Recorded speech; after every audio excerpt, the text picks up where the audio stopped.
فرمانے لگے پھر جناب اسرائیل جب آئیں تو ان سے کہنا مجھے 2-3 سال کی مہلت دے دے، پچھلی میری گناہوں میں گزر گئی، میں ذرا 3 سال عبادت کر لوں۔ تو وہ شخص بھی رونے لگا، کہنے لگا حضور وہ مہلت نہیں دیتے، وہ جب لینے آتے ہیں تو پھر لے کے اللہ تعالیٰ نے جب انسان بنانا چاہا نا تو جناب جبریل کو کہا مٹی لے کے آ زمین سے۔ حضرت جبریل نے مٹی پہ ہاتھ ڈالا تو باقی کی مٹی رونے لگ گئی، اسے جدا نہ کر۔ تو جناب جبریل چھوڑ کے چلے گئے، حضرت میکائیل کو بھیجا مٹی لا، مٹی پہ ہاتھ ڈالا تو باقی کی مٹی رونے لگ گئی، چھوڑ کے چلے گئے۔ جناب اسرائیل کو بھیجا، مٹی پہ ہاتھ ڈالا تو باقی کی رونے لگ گئی، چھوڑ کے نہ جاؤ۔ تو حضرت اسرائیل فرمانے لگے تیرا رونا دیکھو کہ رب کا حکم دیکھو۔ وہ لے گئے، جب پیش کی تو رب کریم نے فرمایا اسرائیل جان نکالنے کی ڈیوٹی بھی تیری، تو مٹی کو لے آنا، باقی مٹی روتی بھی رہے تو روتی رہے، جب میرا فیصلہ آ جائے تو پھر اس میں کوئی گنجائش، ہم کھاتے بھی اللہ کا ہیں، نافرمانی بھی اس کی کرتے، زمین پہ بھی اس کی چلتے ہیں، نافرمانی بھی اس کی کرتے، حکم کسی اور کا مانتے، چھت پہ رب کریم کی رہتے، اس طرح نظام نہیں چلتا۔ میرے بھائی یاد رکھ لو، گناہوں کی سزا ملے گی، زندگی تنگ ہو جائے، یہاں بھی آزمائش ہوگی اور وہاں بھی۔ میں نے درس پہ کہا تھا، پھر بات کہتا ہوں، یہ میں اپنے لیے کہہ رہا ہوں، توجہ ہے میری بات پر۔ دعا فرمایا کرے کہ جو کچھ ہم نظر آتے ہیں اللہ ہمیں ویسا بننے کی توفیق بھی عطا فرما۔ اللہ ویسا بننے کی یہ مشکل معاملہ ہے، مشکل۔ دیکھیں نا ایک آدمی سیاستدان ہے، اس نے بڑے اچھے نعرے لگائے، انقلاب آ جائے گا، میں غریب کا بھلا کر دوں گا، میں یتیموں کے سر پہ ہاتھ رکھوں گا، میں مجبوروں کی مدد کروں گا، میں دکھیوں کی مدد کروں گا، مزدوروں کو۔ اس نے اچھے اچھے نعرے سکھائے، اچھا اس نے پیغام دیا، اندر اس کے یہ تھا کہ اقتدار ملے گا تو مرضی کروں گا۔ لوگ اس کے گرد بھی گئے، اس کی گاڑی کے پیچھے بھی بھاگے، لوگوں نے اس کے نعرے بھی لگوائے، جیب سے پیسے لگا کے اس کے پوسٹر بھی شائع کیے، لوگ اس کے گرویدہ ہو گئے، لوگوں نے پوری، اور میری قوم نے تو بیچاری نے کئی دفعہ دھوکے کھائے، جس نے نعرہ لگایا غریب اسی کے پیچھے مسیحا بن کے چل پڑا۔ آج دھوکہ دے لیا، لوگوں کو پیچھے لگا لیا۔ یہ بتاؤ اگر راز کھل جائے، اگر راز کھل جائے کہ یہ دھوکہ دے رہا ہے، یہ فریب کر رہا ہے، تو لوگ اس کا کیا حال کریں گے؟ یہ راز قیامت میں کھل جائے گا، قیامت میں یہ راز یہ کھل جائے گا، کھل جائے گا، یہ دھوکے باز تھا۔ اذا زلزلت الارض زلزالہا، جب زلزلہ آئے گا جیسے اس کا آنا ٹھہرا، واخرجت الارض اثقالہا، زمین اپنے بوجھ باہر نکال دی۔ اس سے مراد کیا ہے کہ زمین پہ جو جرم ہوئے زمین بتا دے گی، باہر نکل آئے۔ وقال الانسان ما لہا، انسان کہے گا اسے کیا ہوا، یہ تو سب کچھ بتا رہی، بوجھ باہر نکال دے گی۔ ایک آدمی پیر طریقت بن کے بیٹھ گیا، جبہ کھبا پہن کے بڑی پگڑی باندھ کے بیٹھ گیا، اچھی اچھی نیک باتیں بتانے لگا، لوگ اس کی دست بوسی کرنے لگے، ہاتھ چومنے لگے، پیچھے لگ گئے، خدمت کرنے لگے، جیب سے نذرانہ دینے لگے۔ اس کے نام پر لوگ اپنی جیب سے لنگر پکانے لگے، خانقاہ کی خدمت ہونے لگی، مہمان اس کے آتے، نوکری کوئی اور کرتا۔ میں نے کہا تھا شاید اپنے لیے کہہ رہا ہوں، ڈیوٹیاں لوگ کرنے لگے، حالات بدلنے لگے، لیکن اس کے اندر تو چور تھا، وہ تو دکاندار تھا، تو یہاں جو اس کے پیچھے لگے تھے وہ تو سچے تھے، انہیں تو اجر ملے گا، لیکن اس کا جب راز کھلے گا تو بڑی رسوائی ہو، اس کا جب راز کھلے گا تو بڑی، ایک میری طرح کا دیندار تھا، جو چہرے کا تو نیک تھا، اندر پتہ نہیں کیا کچھ تھا، ایک طوائف گزر رہی تھی، اس نے اس کو تبلیغ کر دی، کہنے لگا بس کر دے، سیانی بن جا۔ تو کسی دانشور میں لکھا ہے اس نے بڑا سخت جواب دیا، اس عورت نے، کہنے لگی بابا میں تو جو ہوں وہ نظر بھی آ رہی ہے، تو بتا جو تو نظر آتا ہے وہ تو ہے کہ نہیں؟ اس بندے نے چیخ ماری اور بے ہوش ہو کے گر پڑا. لوگوں نے کہا بابا آج کسی صوفی کا کلام سنا ہے؟ جو بے ہوش ہو گیا تو اس نے کہا نہیں، آج طوائف کی بات سنی ہے، طوائف کی. اور وہ عجیب بات کر گئی ہے. وہ کہہ گئی ہے میں تو جو ہوں میں نظر آ رہی ہوں، تو بھی تو بتانا، تو بتانا کہ تو دستار امامت پہنتا ہے، تو بتا تو جو کہلاتا ہے تو وہ ہے کہ نہیں؟ یہ وقال الانسان ما لہا، یہ راز قیامت میں کھلے گا.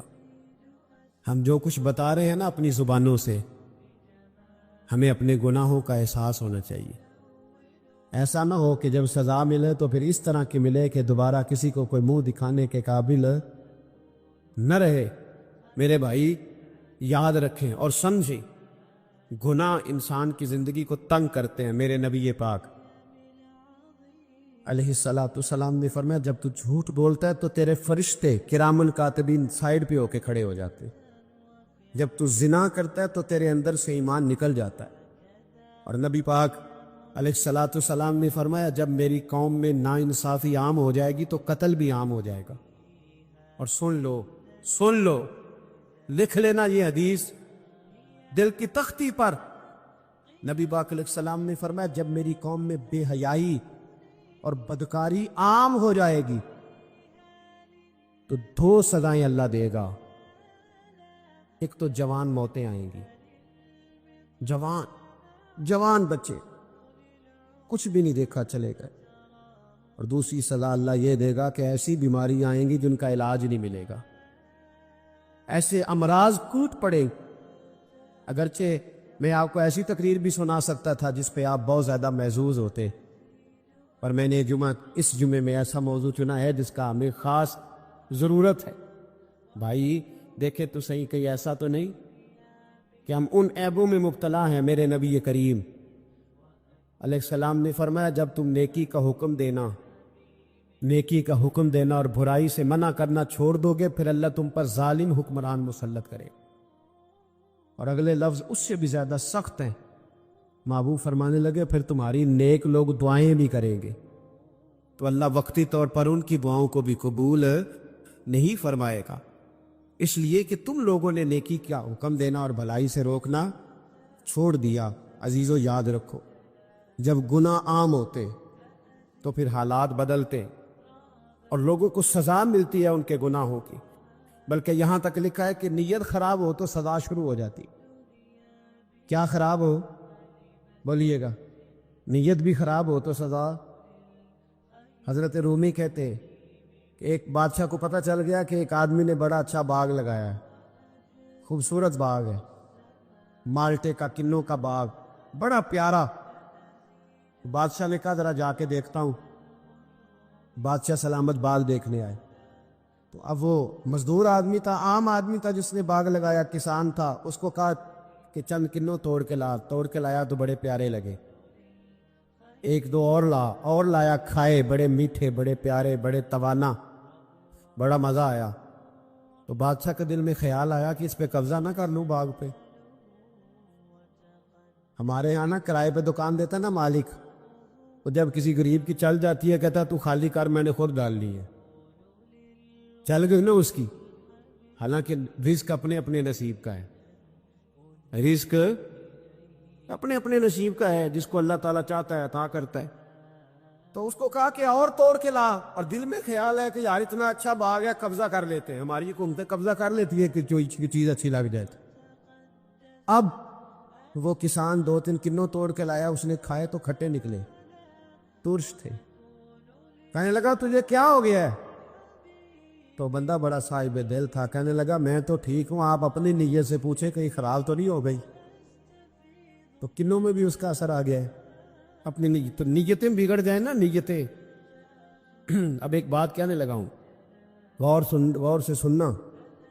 جب تک 2 بھائی اکٹھے کاروبار کرتے ہیں نیت ہوتی ہے کہ ہمارا گھر چلے گا، تب تک اللہ برکت دیتا ہے.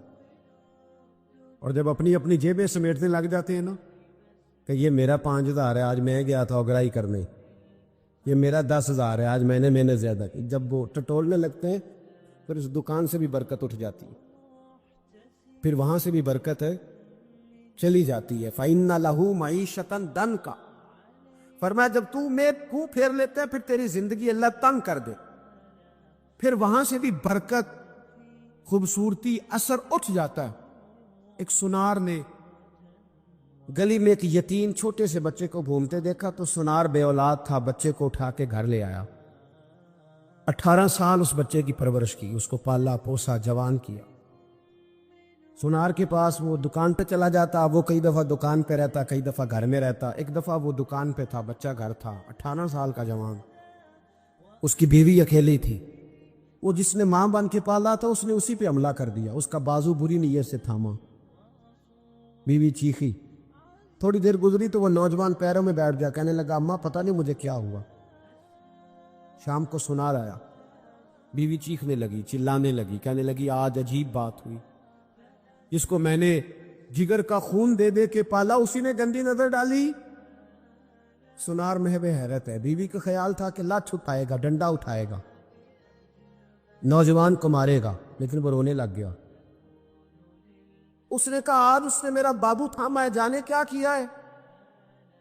پریشان ہونے لگ گیا، سجدے میں گر گیا، کہا تو بتاتا کیوں نہیں؟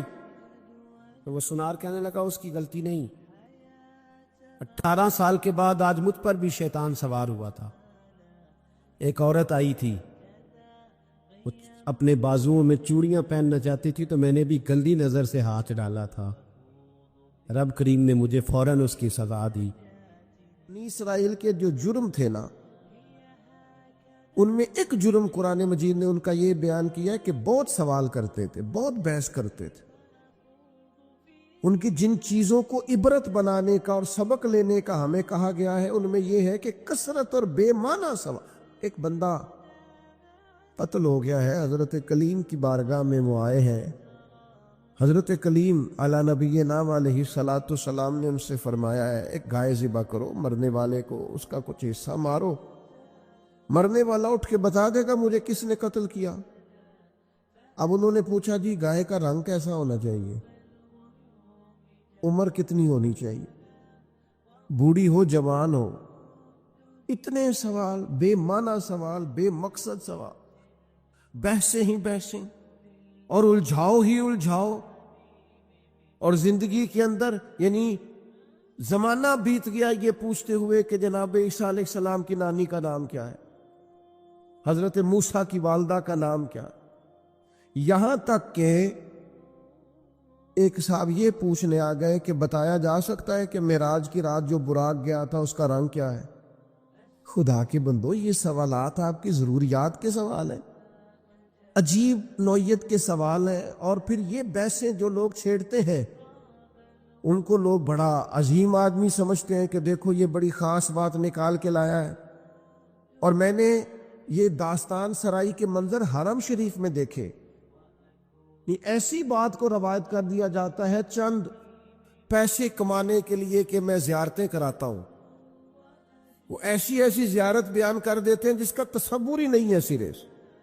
مجھے ایک صاحب زیارت کرانے کے لیے لے گئے تو کہنے لگے وہ جو نبی کریم علیہ السلام نے ایک مقام پہ فرمایا تھا نا کہ یہ بکری کا بچہ جو مرا ہوا ہے تم بتا سکتے ہو کہ اس کے مالکوں کی نظر میں اس کی کیا قیمت ہے؟ تو صحابہ نے کہا کوئی قیمت ہوتی تو یہاں پھینک دیتے، کوئی قیمت نہیں۔ کہنے لگے وہ جو حدیث اور وہ جو واقعہ ہوا تھا جہاں سرکار نے یہ بیان کیا تھا وہ یہ جگہ تھی، اس کی زیارت کر لے۔ تو میں نے ان سے پوچھا آپ کو کیسے پتا یہ جگہ تھی؟ میری بات کی سمجھ آ رہی ہے؟ کیسے پتا ہے آپ کو؟ کتاب میں بخاری میں حدیث موجود ہے لیکن وہاں تو کوئی تعین نہیں ہے کہ وہ خاص، یہ بعض اوقات یہ ہوتا ہے کہ سرکار فلاں محلے سے گزر رہے تھے، لیکن بھائی نہیں آپ نے تعین کر دیا اور تبدیلی یہ وقت کے ساتھ جگہ بدل گئیں، حالات بدل گئے، کہیں خالی زمین پر مکانات آپ نے تعین کیوں کر کے کیا؟ کس وجہ سے کیا؟ ایک نئی بات جڑنے کے لیے؟ اسلام دنیا میں صرف بحث کرنے کے لیے آیا ہے؟ آپ روز ایک نئی بحث کریں گے، روز ایک نئی کہانی بنائیں گے، روز ایک آپ عنوان بنائیں گے جس پر مجادلہ ہو، مکالمہ ہو، مناظرہ ہو؟ دین کے اخلاقی پہلو اور جو عمل کے لیے دین دنیا میں آیا تھا اس پر عمل کب کرنا؟ فضول قسم کی ابحاث میں وقت ضائع ہوتا ہے، اور ہم بڑے مزہ لے لے کے، لطف لے لے کے ان چیزوں کو سنتے ہیں، غور کرتے ہیں۔ عزیز بھائی سنو اللہ کے حبیب نے کیا فرمایا۔ حضور فرمانے لگے خوبصورت مسلمان وہ ہے جو بے مقصد باتوں کو چھوڑ دے، لاجانی اور بے مقصد چیزوں کو چھوڑ دے، با مقصد معنی خیز جو اس کی ضرورت کا کام ہے وہ ضرورت کی حد تک اپنے آپ کو وقف رکھیں۔ اور پھر دوسرا، ہم ایک اور کام کے اندر بہت زیادہ شوق رکھتے ہیں، میری ذمہ داری جو ہے میں وہ کام ٹھیک نہیں کرتا، لیکن مجھے دوسرے کے کام میں مداخلت کرنے کا بڑا شوق ہے، بجائے اس کے کہ میں اپنا خیال رکھوں کہ جو اللہ تعالیٰ نے میرے اوپر ذمہ داری ڈالی ہے وہ میں کس طرح سے سر انجام دے رہا ہوں، میں دوسروں کا خیال رکھتا ہوں۔ ہمارے استاد صاحب مختلف اساتذہ کی میٹنگ کرتے تو ایک جملہ ان کا مجھے بڑا یاد رہ گیا، وہ کہنے لگے مہربانی کیجیے گا اپنی اپنی کلاس کا خیال رکھیے گا، دوسروں کی کلاسوں کا خیال وہ ان کی ذمہ داری ہے، ان کی ثواب دید ہے جو استاد اس کلاس کو پڑھاتے ہیں۔ اپنی ذمہ داری، اپنی ڈیوٹی۔ میں آپ سے عرض کرتا ہوں اگر ہمارے ہاں مزاج مداخلت کا نہ ہوتا، ہمارے ہاں اپنی ڈیوٹیاں اپنے حساب میں اپنے دائرہ کار میں رہ کے کرنے کا مزاج ہوتا، بہت سارے کام صحیح ہو رہے ہوتے، لیکن جہاں ہر شخص کو اجازت ہے وہ ہر کام کرتا ہے۔ آپ بیمار ہو جائیں، لوگ تیمارداری کرنے آئیں گے، جتنے لوگ پتہ لینے آئیں گے سارے ایک ایک نسخہ بھی بتا کے جائیں گے، یہ کھا لیں اس سے مجھے فائدہ ہوا تھا۔ حالانکہ آپ کسی اسپیشلسٹ ڈاکٹر کے پاس جاتے ہیں، آپ کہتے ہیں میں بیمار ہوں، تو وہ پہلے آپ کا بلڈ پریشر دیکھتا ہے، پھر ایک کونے میں وہ لکھتا ہے کہ آپ کو شوگر تو نہیں، پھر آپ کا وزن پوچھتا ہے، عمر پوچھتا ہے۔ اس تقاضے کی روشنی میں ان ساری چیزوں کو دیکھ کر نسخہ تیار کرتا ہے، لیکن وہ جو آپ کے لیے چاروں مغز بنا کے لایا اس نے کچھ بھی نہیں پوچھا کہ بھئی آپ کو شوگر تو نہیں، بلڈ پریشر تو نہیں، یہ والا مرض تو نہیں، لے آیا ہے۔ کیونکہ ہر بندے کو حکیم بننے کا شوق ہے، اسی طرح ہر آدمی کو دینی مسئلہ بیان کرنے کا شوق ہے۔ اس نے کوئی 4 کتابیں بھی نہیں پڑھی، وہ ضروریات سے بھی آگاہ نہیں، اسے نہیں پتا کہ دین کے مختلف پہلوؤں کا عنوان کیا ہے۔ کسی استاد کے پاس وہ نہیں بیٹھا، 4 باتیں کہیں سے سن لی ہیں اور 4 چیزیں کہیں سے اس نے دیکھ لی ہیں تو وہ بہت بڑا جناب دائی بن کے وہ کام کر رہا ہے۔ تو اپنا کام جو ہے اس کو صحیح کر کے اگر کیا جائے، اگر ٹھیک کر کے کیا جائے اپنے دائرہ کار کے اندر، آپ یقین کریں بندے کو مزہ آتا ہے کام کرنے۔ حضرت معاویہ بن خدیج رضی اللہ تعالیٰ عنہ ایک صحابی ہیں، وہ کہتے ہیں سیدنا عمر فاروق رضی اللہ تعالیٰ عنہ نے اپنے زبانہ مبارکہ میں مجھے ایک مہم کے لیے بھیجا تھا، تو وہ ماحول کچھ اس طرح کا بنا ہوا تھا کہ شدید انتظار تھا کہ بنا کیا۔ تو آج کل کا تو دور تھا نہیں کہ فوراً آپ کسی چیز کو لائیو دیکھ لیں یا واٹس ایپ پہ فوراً آپ کو میسج کر دی، دور سے آنا ہے اور آ کر ہی کسی نے پیغام دینا۔ تو ابن خدیج رضی اللہ تعالیٰ عنہ کا بڑا انتظار تھا جناب عمر کو۔ فرماتے میں دوپہر کے وقت خبر لے کے مدینہ طیبہ میں آیا، چلچلاتی دھوپ تھی، گرمی کا موسم تھا اور رواج بھی تھا دوپہر کا کھانا کھا کے لوگ آرام کرتے۔ بعد ظہر میں پہنچا، اکثر دروازوں کے کواڑ میں نے بند دیکھے، تو میں نے کہا کہ عصر کے بعد جناب عمر کو پیغام دوں گا کہ اللہ نے فتح دے دی۔ فرماتے ہیں کہ بعد عصر میری ملاقات ہوئی تو جناب عمر تو نماز کا سلام پھیرتے ہی پوچھنے لگے، ہو یار اللہ تیرا بھلا کرے، میں تو تھک گیا تیرا انتظار کر کر، کیا نتیجہ نکلا؟ اللہ نے کامیابی دی؟ تو فرماتے ہیں میں نے فوراً کہا حضور اللہ کا شکر ہے، اللہ نے اپنے فضل سے مسلمانوں کو کامیابی دی۔ حضرت عمر کہنے لگے کہ جو رستہ ہے وہی مجھے معلوم ہے اور جنگ کا دورانیہ بھی معلوم ہے، تو آپ دیر سے کیوں آئے؟ میں بے چین تھا، حضرت معاویہ بن خدیج رضی اللہ تعالیٰ عنہ عرض کرنے لگے حضور میں تو آ گیا تھا ظہر کے بعد، لیکن اس خیال سے کہ آپ سو رہے ہوں گے، اس خیال سے کہ آپ آرام فرما ہوں گے، میں نہیں آیا کہ عصر کے بعد مسجد میں ملاقات ہوگی تو میں بتا دوں گا۔ تو یہ جناب عمر کا طرز ہے، یہ وہ لوگ ہیں جن کا وجود اس طرح کا تھا کہ ہر چیز میں ٹھہراؤ تھا۔ حضرت عمر فرمانے لگے سویا کرتا تھا میں، لیکن امیر المومنین بننے سے پہلے تم دوپہر کی بات کرتے ہو، میں تو احساس ذمہ داری کے بوجھ میں اتنا دبا ہوں کہ رات کو بھی جی بھر کے نہیں سو پاتا۔ میں سمجھتا ہوں میری ڈیوٹیاں ہیں، مجھے ڈیوٹیاں کرنی چاہیے، اپنی ذمہ داری کو مجھے صحیح طریقے سے سر انجام دینا چاہیے، مجھے اپنا کام وقت پر کرنا چاہیے۔ تو ہم کیا کرتے ہیں؟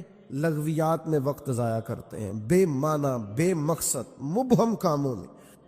ہماری ضرورت کے کام پڑے ہوئے ہیں، گھر والے آوازیں دے رہے ہیں، یہ کام کرانے والا ہے، یہ ڈیوٹی کرنے والی ہے۔ ہم جس جگہ جس ادارے کے کسی جگہ ملازم ہیں، ڈیوٹی کرتے ہیں، وہاں چیزیں منہ چڑھا رہی ہیں کہ یہ کام ابھی ہونے والا ہے، یہ ہونے والا ہے، لیکن ہمیں باقی ساری دنیا کا پتہ ہے، باقی سارے معاملات کا ہمیں پتہ ہے۔ ہم نے اپنی ڈیوٹی صحیح کرنی۔ حضرت سعد بن ابی وقاص رضی اللہ تعالیٰ عنہ کو جناب عمر نے بلا کے کہا میرا دل کرتا ہے آپ ایک صوبے کے گورنر بن جائیں۔ حضرت سعد بن ابی وقاص کہنے لگے حضور کوئی میدان والا کام بتائیں، کوئی تلوار والا کام بتائیں، مجھے وہ کام بتائیں کہ میں دشمن کے مقابلے میں ڈٹ جاؤں اور میں کسی غزوے میں نکلوں، جہاد پہ نکلوں اور میں فوج کی سپہ سالاری کروں۔ یہ بیٹھ کر کام کرنا اور حکومت کرنا یہ میرے بس کی بات نہیں، ہم تو گھوڑوں پہ رہنے والے لوگ ہیں۔ شہاب الدین محمد غوری، اللہ نے اس شخص کا وجود پاکستان کو عطا کیا۔ کسی نے ان سے کہا غوری صاحب ملاقات کرنی ہو تو کہاں ملیں گے؟ فرمانے لگے ہم نے کہاں ملنا، ہم تو گھوڑوں کی پشت پہ ہوتے ہیں، اگر کبھی گھوڑے کی پشت پہ ملنا ہوا تو ملاقات کر لینا۔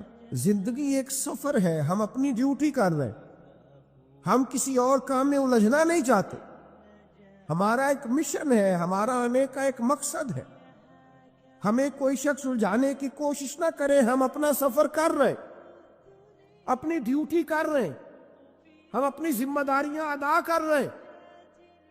ہم ڈیوٹیاں ہی نہیں کرتے، کوئی مقصد ہی نہیں ہے، کوئی کرنے کو کام ہی نہیں ہے، بس وہ یہ کہ کوئی لاؤبالی سا کام مل جائے، کوئی اچانک چکر چل جائے مشہور ہونے کا، کوئی اچانک سلسلہ چل جائے کو کسی طریقے سے آگے نکلنے کا، کوئی سبب لگ جائے کہیں دو جگہ پہ نام ہمارا بھی آ جائے۔ بے معنی کام ہے بھائی، بے مقصد ہے۔ پہلے بھی کہہ چکا ہوں، پھر کہتا ہوں، آپ کسی بڑے آدمی کے ساتھ، سیاستدان کے ساتھ، لیڈر کے ساتھ آپ نے فوٹو کھچا بھی لی تو جب اس کو آپ کا نام ہی نہیں آتا، جب وہ آپ کو جانتا ہی نہیں، مقصد کیا رہا؟ فائدہ؟ اس ماڑے بندے کے ساتھ فوٹو نہ کھچوائیں جس سے جب بھی بات کریں وہ اسی وقت ہمارے لیے موجود ہو، اس کے ساتھ نہ وقت گزاریں جس کے ساتھ ہم سمجھیں کہ ٹائم گزر سکتا ہے۔ کیوں اس طرح کا لاؤبالی پن دکھاتے ہیں جس سے محسوس ہو کہ ہم شاید کسی احساس کے تلے دبے ہوئے؟ با مقصد کام، جدوجہد، خدمت، ڈیوٹی۔ امام محمد مالک رحمۃ اللہ علیہ شدید علیل ہو گئے تھے، سخت علیل تھے۔ خبر پھیل گئی کہ اب ان کی صحت جو ہے وہ زیادہ نڈھال ہو گئی ہے، اب کمزوری بڑی بڑھ گئی ہے، مشکل ہو جائے گا۔ تو چونکہ وہ فقیہ تھے، فقیہ جو ہوتے ہیں وہ مسائل میں کتاب و سنت کو سامنے رکھ اس پہ تفکر کرتے رہتے ہیں، تفکر، ہر وقت غور کرتے ہیں۔ آج کل کے لوگ نہیں ہماری طرح کے جو ویوز چیک کرتے رہتے ہیں کہ بھلا کتنے ہو گئے، جو اس چکر میں پڑے رہتے ہیں کہ لائکس کتنے ہو گئے اور کمنٹس کتنے آ گئے۔ مطلب یہ لوگ نہیں تھے۔ فقاہت، دین کو سمجھنا، تدبر کرنا کہ نیا مسئلہ درپیش ہوا ہے، لوگوں نے مسئلہ پوچھا ہے تو اس کو کیسے حل کرنا ہے، اس پر غور کرنا، قرآن و حدیث کو سامنے رکھ کر اور وہ فرمایا کرتے تھے کہ میں نے جب بھی کوئی آیت پڑھی ہے نا، پہلے بھی پڑھی ہوئی تھی، دوبارہ پڑھی ہے تو ایک نیا معنی ہی اللہ نے مجھے عطا فرمایا، ایک نیا سبق ملا ہے، اس سے ایک نئی چیز میں نے. تو امام مالک کا لوگوں تک یہ بات پہنچی کہ وہ بیمار ہے اور شدید بیمار ہے، علیل ہیں اور بڑے ہی علیل ہیں. ان کے ایک شاگرد تھے پرانے، وہ دور سے تیمارداری کرنے آئے. کہتے ہیں جب مجھے اجازت دی گئی ان کے اہل خانہ کی طرف سے، ان کے کمرے میں پہنچایا گیا تو امام صاحب بے ہوش تھے، تیز بخار تھا. میں نے جا کے سلام لی، 2-4 باتیں کی تو امام صاحب بیدار ہوئے. تیز بخار تھا، ہاتھ اٹھاتے تھے تو ہاتھ کانپتا تھا اور نکاہت تھی. اور گھر والے مجھے ان کے بچے، ان کے پوتے بتا رہے تھے کہ کئی دنوں سے کھانا پینا حضرت نے بہت کم کر دیا. لیکن فرماتے ہیں اسی وقت یہ آنکھیں کھول کے کہنے لگے یار شکر ہے اللہ کہ تم آئے ہو، میں ڈھونڈ رہا تھا کہ کوئی عالم دین مل جائے، ایک فقہی جزیے میں الجھ گیا ہوں. یہ پوچھنا تھا کہ فلاں حج جب بندہ کرتا ہے اس کے بعد صحیح جو ہے وہ سواری پہ کرنی چاہیے یا پیدل کرنی چاہیے؟ سواری پہ افضل ہے کہ میں اس مسئلے میں الجھا ہوا ہوں، ذرا تھوڑا آنا، یہ دلائل ہیں، یہ دلائل ہیں، یہ فلاں نے لکھا ہے، یہ فلاں نے لکھا ہے، ذرا استنباط کار اس سے مسئلہ کیا ہے. تو شاگرد بڑے نکمے ہوتے ہیں کئی، ذرا تھوڑا سا جان چھڑاتا ہوں کہ کسی طریقے سے. یہ کیا لوگ ہیں کہ آخری ہجکیاں چل رہی ہیں اور ابھی امت کو مسائل نکال نکال کے دے رہے ہیں. فرماتے میں دلیلیں دینے لگا تو امام صاحب میری دلیلیں توڑنے لگے، کہنے لگے نہیں تیری بات تو ٹھیک ہے پر فلاں جگہ یہ بھی تو لکھا ہے نا. میں نے پھر دلیل دی کہ وہ تو ٹھیک ہے پر فرمان امام کا اس پر یہ قول بھی تو موجود ہے. فرماتے ہیں کتنی دیر علمی گفتگو ہوتی رہی، پھر وہ تھک گئے اور لیٹ گئے. تو میں نے کہا آپ آرام کریں، مجھے اجازت دیں. کہتے ہیں ابھی میں ان کی گلی کے کونے پہ آیا تھا کہ ان کے بیٹے کے رونے کی آواز آئی اور میں دوڑ کر پلٹ کر آیا تو اس نے کہا قربان جاؤں اس شخص پر جس کی ساری زندگی قرآن و حدیث میں غور کرتے گزر گئی. یہ دیکھو آخری ہج کی بھی لی ہے تو رسول اللہ کا دین سمجھتے ہوئے لی. آپ گئے ہیں تو امام صاحب کا لے سجنا سا توڑ نبھائی، ایسی جان بھی دتی کہ رات تیرے آخری دم تک دین پر غور، کتاب و سنت سے رشتہ، مشن والے لوگوں نے کام کیا.